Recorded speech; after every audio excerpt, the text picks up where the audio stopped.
ചപ്പാത്ത് ആലടിയിൽ വൈദ്യുതി വിളക്കുകൾ പ്രകാശിക്കാത്തത് രാത്രികാല യാത്രികരെ ദുരിതത്തിലാക്കുന്നു. 2 മിനി ഹൈമാസ്റ്റ് ലൈറ്റ് ഉണ്ടെങ്കിലും ഇവ പ്രകാശിക്കുന്നില്ല. മലയോര ഹൈവേ നിർമ്മാണത്തിന്റെ ഭാഗമായിട്ട് ഇവിടെ റോഡ് കുത്തിപ്പൊളിച്ചിട്ടിരിക്കുകയാണ്. ലൈറ്റിന്റെ തകരാർ പരിഹരിക്കണമെന്ന് പഞ്ചായത്തിൽ പലതവണ അറിയിച്ചിട്ടും നടപടിയും ഉണ്ടായിട്ടില്ല. സന്ധ്യ കഴിഞ്ഞാൽ പിന്നെ ആലടി ജംഗ്ഷനിൽ കൂട്ടിയിടിച്ചാൽ കാണാത്ത വിധത്തിലുള്ള ഇരുട്ടാണ്. പോസ്റ്റുകളിൽ ലൈറ്റുകൾ സ്ഥാപിച്ചിട്ടുണ്ട്. കൂടാതെ മിനി മാസ്റ്റ് ലൈറ്റുമുണ്ട്. ഇതൊന്നും പ്രകാശിക്കുന്നുമില്ല. ഇടയ്ക്കിടെ ലൈറ്റ് ഉണ്ടെന്ന് കാണിക്കാൻ ഒന്ന് മിന്നും. വെളിച്ചമില്ലാത്തതിനാൽ ഇതുവഴി രാത്രികാല യാത്രയും ദുരിതപൂർണമാണ്. പെരിയാറിന്റെ തീരമായിട്ട് ഇവിടെ ലൈറ്റുകൾ പ്രകാശിപ്പിക്കാൻ അധികൃതർ ഒരു നടപടിയും സ്വീകരിക്കുന്നില്ലെന്നും ആക്ഷേപം ഉയർന്നിട്ടുണ്ട്. മലയോര ഹൈവേ നിർമ്മാണത്തിന്റെ ഭാഗമായി റോഡ് കുത്തിപ്പൊളിച്ചും ഇട്ടിരിക്കുകയാണ്. വെളിച്ചമില്ലാത്തതിനാൽ പലരും കല്ലിൽ തട്ടി വീണ് പരിക്കും ഏൽക്കാറുണ്ട്.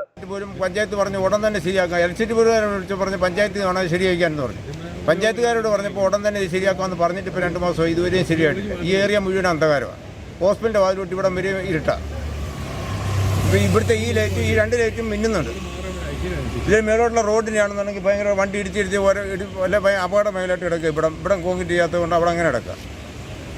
മിനി മാസ്റ്റ് ലൈറ്റിന്റെ അറ്റകുറ്റപ്പണി തീർത്ത് പ്രകാശിപ്പിക്കണമെന്ന് നിരവധി തവണ ആവശ്യപ്പെട്ടതാണ്. കമ്പനി അറ്റകുറ്റപ്പണി നടത്തണമെന്ന് പഞ്ചായത്ത് പറയുമ്പോൾ കമ്പനിയുടെ ഗ്യാരണ്ടി പീരീഡ് കഴിഞ്ഞു എന്ന് പറഞ്ഞ് കമ്പനിയും തടി തപ്പുകയാണ്. അടിയന്തരമായി മിനി മാസ്റ്റ് ലൈറ്റ് അറ്റകുറ്റപ്പണി നടത്തി പ്രകാശിപ്പിക്കുകയും തീരദേശത്ത് ലൈറ്റുകൾ മാറ്റി സ്ഥാപിക്കുകയും വേണമെന്നാണ് നാട്ടുകാരുടെ ആവശ്യം. Idukki Vision News, Ayyappancoil.